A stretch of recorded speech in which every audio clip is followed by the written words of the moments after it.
Welcome to the More Than Fitness podcast.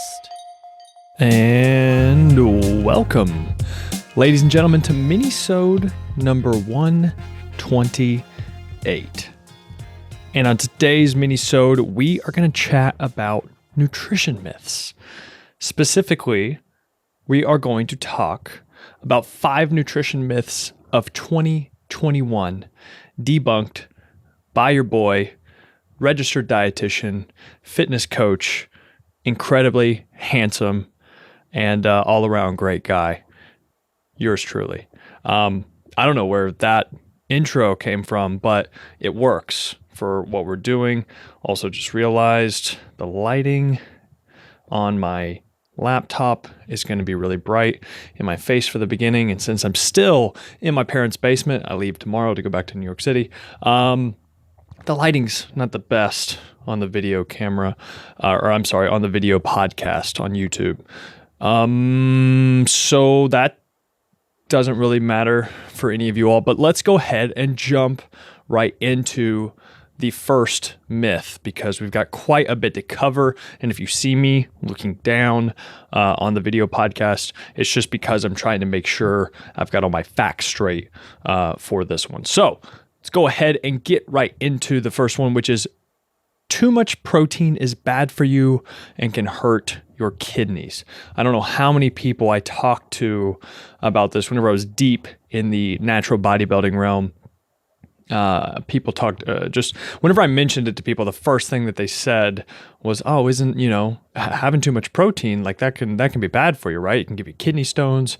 It can make your kidneys fail, et cetera, whatever myths these people are grown up on, they never realized that this has actually been debunked in the current literature.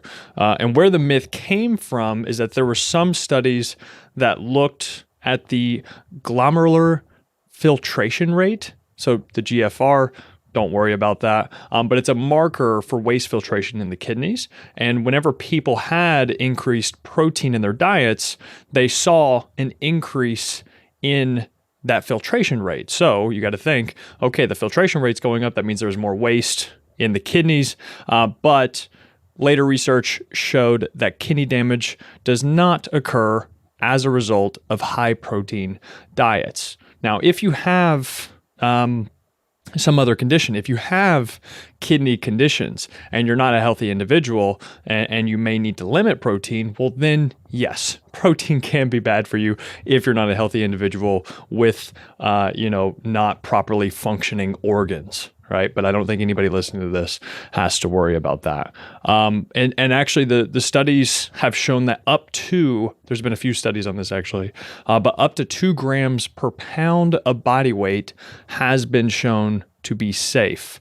So if, let's say I'm 200 pounds, if I take in 400 grams of protein per day, it's still going to be safe. Now, is that a smart idea? That's a different story, right? That's a different argument. So while 2 grams per pound may be safe, it doesn't mean it's going to be optimal for your health or for your performance. Real quick, just think if you have 2,000 calories to work with, well, if you have 400 grams of protein, right, that's going to be 1,600 calories right there. I believe that math is correct. Yes, 4 calories per gram of carb, 400 grams of carbs, 1,600 calories. Math is fun. So yeah, a lot of your calorie allotment would be going towards protein, and then that would cut into your carbs and fats. And of course, carbs and fats are also important for their own reasons. But if you're getting the majority of your calories from protein, well, that automatically means that you're not going to be getting as many nutrients that you would get from a higher carb and fat intake. So there are diminishing returns there. And if you want to learn more about protein, I have an article on my site, mattmcleod.org/protein, and it can tell you a lot more if you're interested in that. Okay, myth number 2 is that carbs are bad for you or carbs make you fat. I think one of the first things that people think about with carbohydrates is going to be the glycemic index. And so that's basically whenever you eat carbohydrates or certain other foods, the glycemic index goes higher. So if you eat a piece of white bread, it spikes your blood glucose levels pretty high. And while people tend to think that having this high blood sugar spike is a bad thing, the research has shown differently. In fact, between low glycemic and high glycemic diets, the differences have been minimal. So it's not something that you need to worry about, especially with the glycemic index.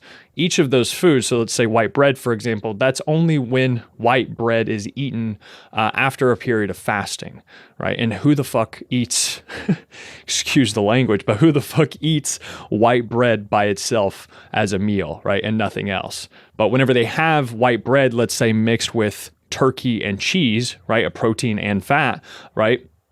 That's going to skew the glycemic index, and it's going to slow down that blood sugar spike, or it's going to dampen that blood sugar spike, so that glycemic index is then basically irrelevant as long as you're eating other foods in conjunction with the higher glycemic foods. And even then, it still doesn't matter. So stop worrying so much about the glycemic index is basically all I'm saying. The other part with carbs is that they make you fat from insulin. You hear a lot of people talk about this with keto or any other type of low carb diet. They're talking about wanting to minimize their insulin secretion throughout the day. And for people who don't know, insulin is a hormone that's released by the pancreas whenever you eat carbohydrates, and again, some other foods as well, but primarily carbohydrates. And it's naturally released by the body to bring down your blood glucose levels. But again, from the studies that are out there, there's been meta-analyses on this, and it's just shown that whenever it comes to diets for fat loss, it does not matter whether it's low carb and high fat, or if it's low fat and high carb. As long as the calories, protein, and fiber are equated between both of those groups, fat loss is basically the same between both. And what that tells us is that low carb or low fat doesn't matter as much as, okay, what can you stick to? What diet can you pick that will allow you to adhere to a calorie deficit consistently without hating your life? Right? That's the big thing here. Not to mention that carbs are also amazing, which has been shown in the literature as well, is that carbs are amazing for fueling your performance, specifically for anaerobic events like lifting, right? Where we have big bursts of energy in short periods of time, and then we rest for a period of time after that. So like sprints are another one. It's because your muscles store glycogen in them, and then that glycogen is then used immediately whenever you have this high intensity exercise like lifting or sprinting, for example. So they're great for fueling your performance in the gym.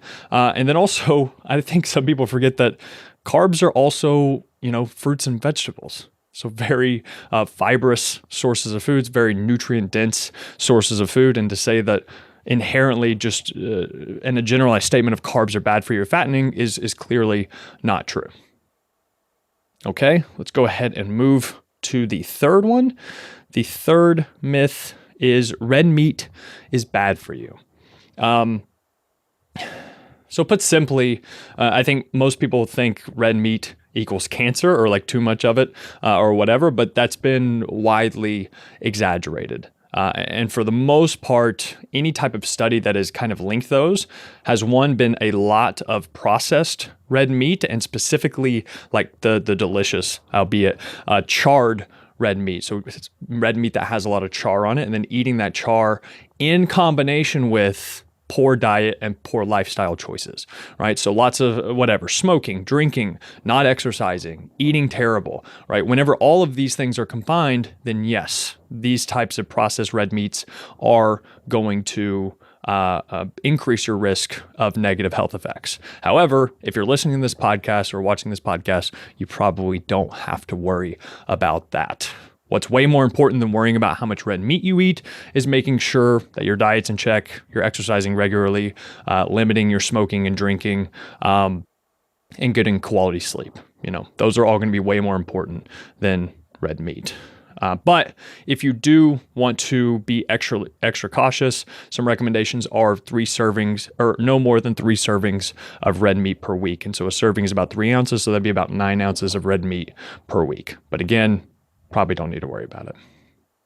All right, the next nutrition myth. Hold on real quick. Which one am I on? 4. All right, 4 of 6, almost there. The 4th one is that apple cider vinegar is some type of superfood for weight loss, for glucose management, all these other things.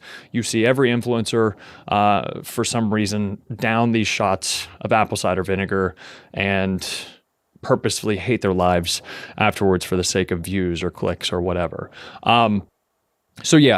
Again, put simply, apple cider vinegar's effects and benefits are vastly overblown, mostly probably for marketing. And it's just a cool little, I feel like it's something easy for people to do. And I think I'm going to sneeze. Oh, wow. I'm not cutting that out. I've never sneezed on the podcast before, ever. And all of a sudden it just came to me. I'm glad I got it on video. But anyway, apple cider vinegar, basically worthless. I think they've found in the literature a little bit of benefit with glucose control in type 2 diabetics. So if you're not a type 2 diabetic, you probably don't need to worry about that. And also, they've shown that it's helped decrease appetite, which could lead to fewer calories eaten, which could then lead to fat loss. And it's probably decreasing your appetite because it tastes fucking terrible. So, you know, like you could probably drink other things as well if you just want to drink something terrible so that you eat less, or you could just figure out how to do that without doing something terrible. So yeah, again, apple cider vinegar benefits are vastly overblown. Okay, next nutrition myth. Organic food is healthier.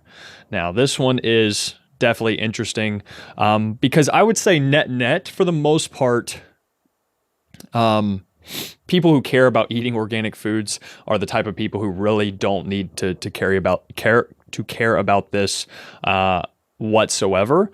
And what's interesting here is I think that people automatically just assume because it's natural or organic that it automatically means healthier. And that's the naturalistic fallacy. Just because it comes from nature doesn't mean, you know, it's healthy. And another misconception is about the treatment of these crops and things whenever it's deemed organic. And so I'm looking at something here on examine.com, and it says one misconception is that no synthetic substance can be used to grow organic crops, whereas the national list of allowed and prohibited substances makes some exceptions. Another misconception is that no pesticide can be used to grow organic crops, but while organic produce less often has synthetic pesticide residue than conventional produce, excuse me, sorry for sniffling.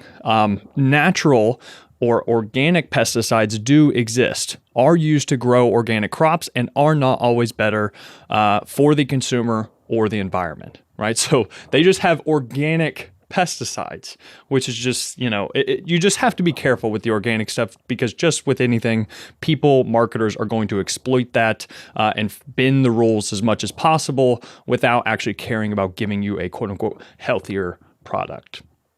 So in my own personal opinion, most of the time organic foods, if it's just something, you know, if it is natural produce or something like that, it typically does taste a little bit better. To me, it tastes a little bit fresher. So it's got that going for it. But just because it tastes fresher and tastes better doesn't mean it's necessarily healthier for you. Right. All right. And the last myth is going to be that more frequent meals boost your metabolism, right? So eating more frequently boosts your metabolism. This one's been going around for quite some time. And I think that this comes from people seeing metabolic rates increasing after people eating meals, but that's just what happens after you eat food. Your metabolism increases, right? It makes sense. You have digestion, you have all these other things. So whenever you do that multiple times a day, you can see your metabolism raising multiple times throughout the day. But what it doesn't consider also is that if you have a big meal, it's going to make your metabolism go up by a lot compared to more And so it also means it's going to take a while to come back down in comparison to multiple smaller, more frequent bumps in metabolism. And so to get to the point, the frequency of your meals will have less effect on your weight than their total caloric content at the end of the day. It's how many calories you eat throughout the entire day, not the amount of meals that you eat to make up those calorie amounts. All right, and that is it for 6 nutrition myths. Is that what it is? Something like that? Yeah. 6 nutrition myths of 2021. I think I said 5 nutrition myths in the beginning, but it is 6. And that's all, folks.